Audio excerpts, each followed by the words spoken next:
Hello mga kablog-vlogan, ang ating video ngayon ay isa sa mga importanteng bagay na kailangan ipakita ko sa inyo. Kasi ano bang mangyayari sa bahay nyo pag hindi nyo tinirhan? Ano mangyayari sa bahay nyo pag kunyari sobrang tagal na panahon na hindi nyo tinirhan tapos ito turn over na sa inyo? Anong itsura ng bahay ninyo? Yan ang alamin natin. May pupuntahan tayong mga bahay dito sa Meridian para makita nyo ano ang actual na itsura niya bago pa i-turn over yung mga bahay dito. So, stay tuned! Eto na nga mga kablog-vlogan, welcome back sa ating channel. Ang tagal-tagal ko na rin na hindi nag-vlog, pero eto na nga, dahil masyado ako na busy, babalik tayo ngayon. Importante itong aking ipapakita sa inyo ngayon kasi maraming bahay dito sa Meridian at hindi lang naman applicable to sa Meridian, kahit saang subdivision siguro applicable siya. Pero specific lang tayo sa example natin dito sa Meridian kasi dito tayo nakatira. 5 years na rin kami dito or magpa 5 years na ngayong December. Itong unit na nakuha namin was na siya, ready for occupancy na. Tapos dahil ready for occupancy na, parang turnover na lang kaagad. Pero nung tumira kami dito, ang dami pang bakante mga bahay na hindi pa natitirhan, nor di namin alam kung may nakabili na, di namin alam kung na-turnover na, parang ganon. Pero sa course ng 5 years na pagtira namin dito, nasaksihan namin yung mga ibang units dito na turnover. Kasi, may mga buyers na. Nasaksihan namin kung ano yung mga itsura ng mga bahay na to. Ngayon, itong isang bahay na ipapakita ko sa inyo ay kapitbahay namin. Ito yung parang katabi lang namin na bahay. And makikita nyo anong itsura niya sa loob. Buti na lang, di namin alam bakit bukas yung pinto. Pero papakita ko sa inyo yung itsura sa loob. Importante to na makita ninyo kasi malamang sa malamang dahil ang mga bahay dito sa Meridian ay puro RFO na or ready for occupancy na, malamang ganito ang itsura niya. Diba? And marami pa kayo makikitang ganitong estado ng bahay dito sa Meridian. Alam ko meron dito sa malapit sa Meridian na bagong development din ng Philinvest na same developer as Meridian Place, which is New Leaf. Mga brand new yung mga bahay doon. Bagong-bago yung mga bahay doon. Ngayon, ganito ang magiging itsura ng mga bahay niyo pag hindi nyo tinirhan, pag hindi nyo inasikaso, pag hindi nyo pinaalagaan sa ibang tao. So, without further ado, eto na, pupuntahan na natin tong bahay na ito. Kung titingnan nyo mga kablog-vlogan, maayos naman yung itsura ng bahay. Titingnan nyo, maayos naman. Ano nga lang, medyo faded lang yung kulay, pero more or less maayos naman. At kung titingnan nyo, hindi naman masyadong mataas yung damo. Pero kung pupuntahan natin yung katabi niyang bahay, which is maayos din naman yung itsura. Pero kita niyo yung damo, estado ng mga damo. Salamatan tayo ngayon mga kablog-vlogan dahil tag-init. Kaya hindi matataas yung mga talahib. Pag tag-ulan, umaabot ng halos lagpas tao yung mga talahib dito. So ito na nga. Pakita ko sa inyo yung tagiliran. Ito yung nasa tagiliran nitong bahay na to. Ang model ng bahay na to ay Bernice. So, ito yung gilid niya. And ito yung sa likod. So, ito yung magiging estado ng bahay kapag hindi nyo tinirhan, hindi nyo inasikaso. Kita nyo naman. Kita nyo rin yung mga paligid niya na kapitbahay. Ayan o. Ang taas ng damo, di ba? So, Tapos, itong bahay na specific na to na tinitingnan natin ngayon, mapapansin nyo, ayan. Maayos naman siya tingnan, pero kung titingnan nyo, ayan yun o. Kita nyo ba yun? Yung ano niya. Yung parang, kita nyo yung, ang tawag doon, alulod ba? Ayan o, may mga molds na. So, ibig sabihin yan, marapit na yung mabulok. Ayan o. Ayan o, itim na siya. Diba? Ito naman, titingnan nyo, ito yung sink. Ayan. Ayoko pumunta dito kasi tinan mo naman yan, masukal, oh. Ayan, ito yung sink niya, oh. Ewan ko kung makikita niyo yung sink. Yan, yung sink. So, dahil tag-init ngayon, walang tubig ka makikita dyan. Pero pag tag-ulan, napupuno yan ng tubig kasi open space lang naman to. Ito yung likod. Nyo. Yung kapitbahay. Ayan, oh, ang sukal. Ayan. Ito yung sink ng kapitbahay. Ito yung... Ayan. Tapos, ito naman. Kita nyo kung gaano kasukal yan. Hindi na ako pupunta dito. Hindi na ako papasok dyan. Kasi, itong nakaraan, or mga nakaraang buwan na, wala pang 1 year, pero few months ago. Pero kasi kaming nahuling cobra sa area na to. So, ayoko nang pumunta doon. So, ito yung bahay. So, titingnan nyo kung ano yung estado ng bahay. Bukas siya, hindi namin alam kung bakit. Pero anyway, ayan, mga kablaglagan. Wala tayong ilaw, ha. Tingnan nyo yung pader. Yan. Bakbak na yan ng pintura. Yan. Tapos, tingnan nyo yung sahig. Gumapang na yung mga damo or yung vines sa loob. Tapos, yung sa bintana naman, ayan. Maayos na nga yung itsura na to kasi nga tag-init. Pero imagine niyo kung tag-ulan, mga kablaglagan, kung tag-ulan at malago yung mga damo. Itong mga vines na to, ayan, puro ano yan, green yan, masukal dyan tingnan. Tapos ito yung saksakan, tingnan niyo yung saksakan. Teka lang. Lapit ko yung camera sa saksakan, ayan. Yan. So, ito yung pintura, mga kablaglagan, oh. Lalapit ko sa inyo, ayan. So, nababakbak na siya, ayan, oh. Ayoko siyang i-ano, pero kita nyo naman, di ba? Ayan yung pintura. Ito yung ano, ayan, oh. Tingnan nyo naman yung estado niya. Ayan, may saksakan din. Yan. Oh, eto. Ayan, kita nyo na siguro kung gaano siya na, ayan, no? Oh. Diba? So, maayos naman yung nasa taas, yung ceiling. Maayos naman yung ceiling. Pero, yung bubong, luma na kasi yung bubong. Kaya, chances are, pwede talaga siyang, kailangan na talaga siyang palitan if ever na lilipat kayo. Ngayon, pakita ko sa inyo anong itsura ng CR. Medyo madilim lang, mga kablaglagan, ha, kasi ano, wala tayong ilaw dito. So, ito yung CR, sarado na. Bukas yung CR eh, pero kung isasara ko yung CR, ayan. Ayan, oh. Ayan yung pintuan niya. Itong ilalim na to, meron dapat yung mga harang-harang dyan, parang exhaust or something. Pero natanggal na. So, buksan natin. Ayan yung sahig niya. Yung tiles, maayos naman yung tiles. Maano lang yan. Madumi lang siya, tingnan. Ayan, yan yung sinasabi kong natanggal dito sa pintuan. Ito yung, ayan o, yan. Ito down, dito dapat yan. So, tingnan nyo, ganyan din ang pintura. Bakbak din.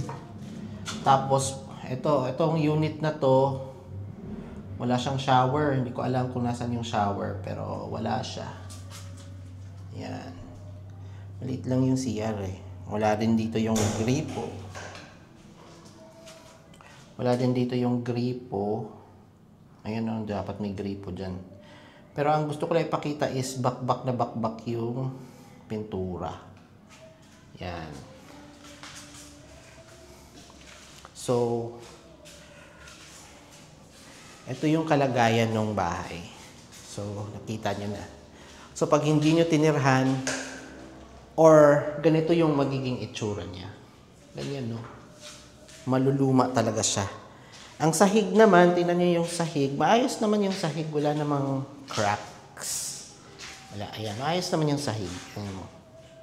Pero habang naglalakad ako dito, naramdaman ko na hindi even, hindi patag yung sahig, pero okay lang yan. At nga pala mga kablog-vlogan, itong pader, ito, buhos to buhos. Isang buong ano yan, buhos yan, yung buong wall na yan, buhos yan silang lahat. Kaya masasabi kong yung pader niya, tawag nito, ang pader ng Bernice, tsaka kung anumang modelo dito sa Meridian, solid siya. Kasi nga, ano siya, buhos talaga yan. Yan, mga buhos talaga yan yung pader.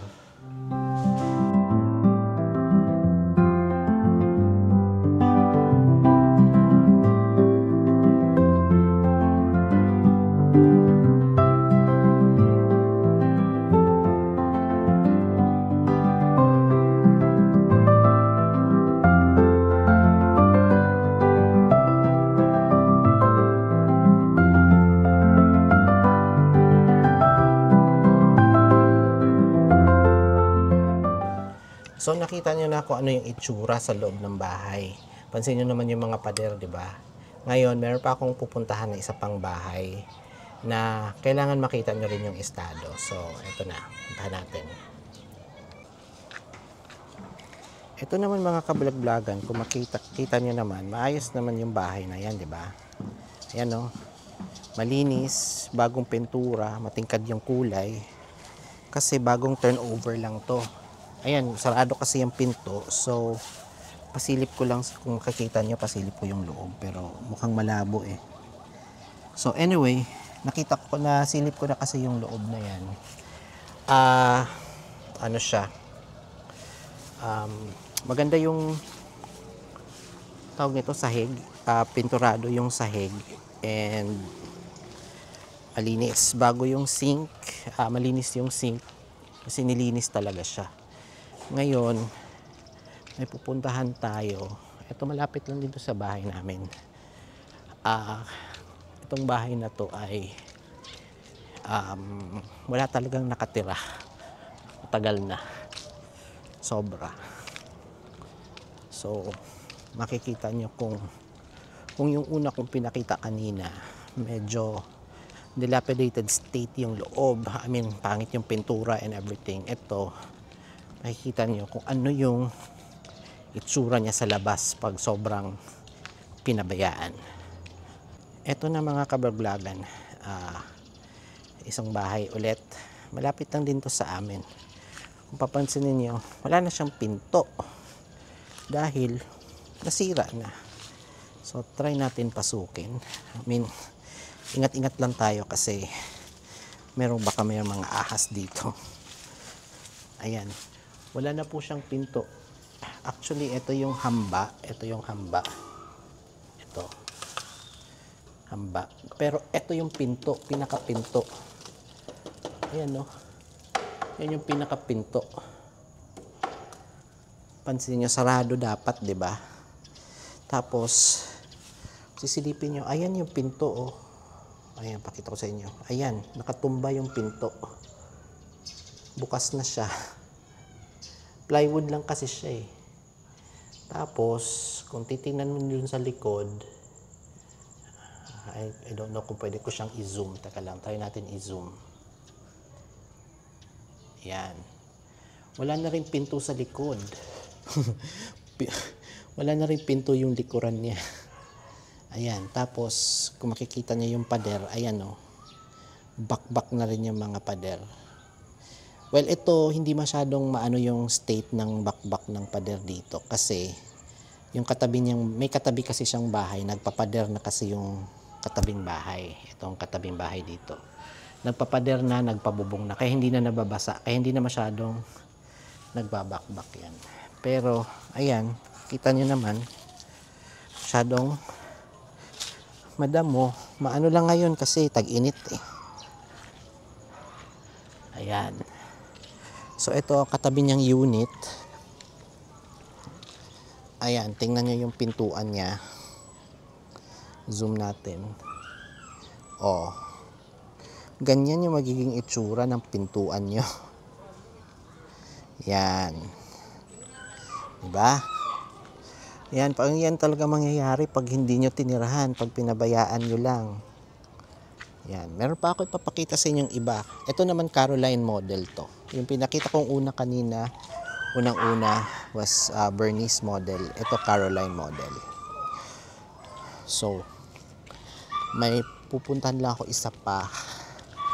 Pakita ko rin sa inyo. Hindi ko alam, sana makapasok ako. Pero, ingat-ingat. Natatakot kasi akong pumasok kasi nga, madam mo. And, nakakatakot yung thought na may nahanap nga kaming cobra dati. Malapit lang sa bahay. Kaya, ayokong i-risk. Ayokong i-risk yung ganon. So, puntahan natin yung isa.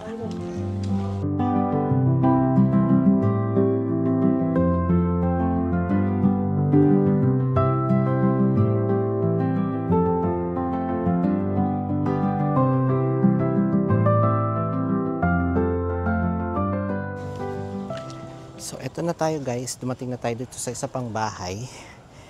Ibang modelo naman to. Ito yung Danesa. So, ito yung, ayan, kita nyo kaagad, wala na kaagad siyang pinto.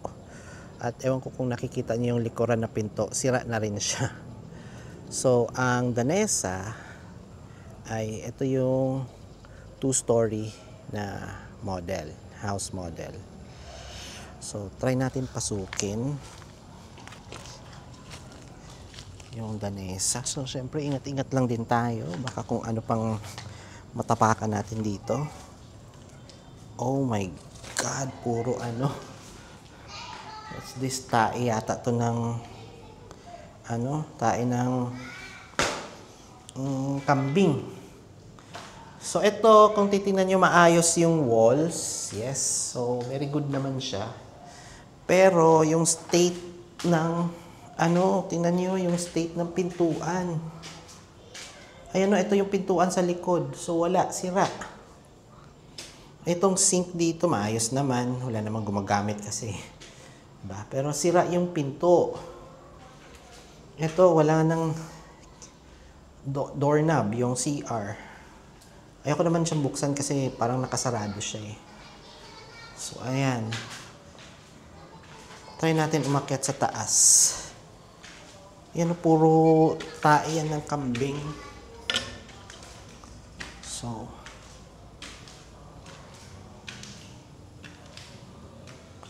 yan.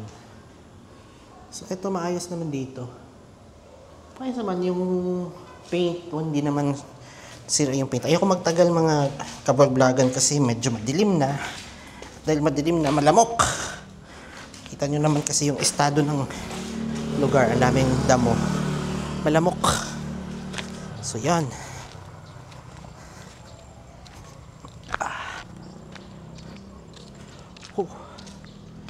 Diba? So, ganon na ganon ang magiging itsura ng mga bahay kapag hindi tinirhan, kapag hindi inalagaan. So, it's really in a bad state. It's in a bad state. So, kailangan talagang ayusin. Ngayon, baka magtataka kayo or baka mag-worry kayo paano pag turnover, iti-turnover sa inyo. Ang ginagawa ng mga developer or ang ginagawa ng developer is inaayos naman nila. Ginagawa nila is nire-repaint and then pag repaint, syempre tinatanggal nila yung old paint, gano'n, di ba? Nire-repaint and at the same time ayusin nila yung mga sira. So kung sira man yung kung sira yung pinto, papalitan yung pinto. Sira yung hamba, palitan yung hamba. Kung walang faucet, lalagyan ng faucet. Kung sira yung sink, papalitan yung sink.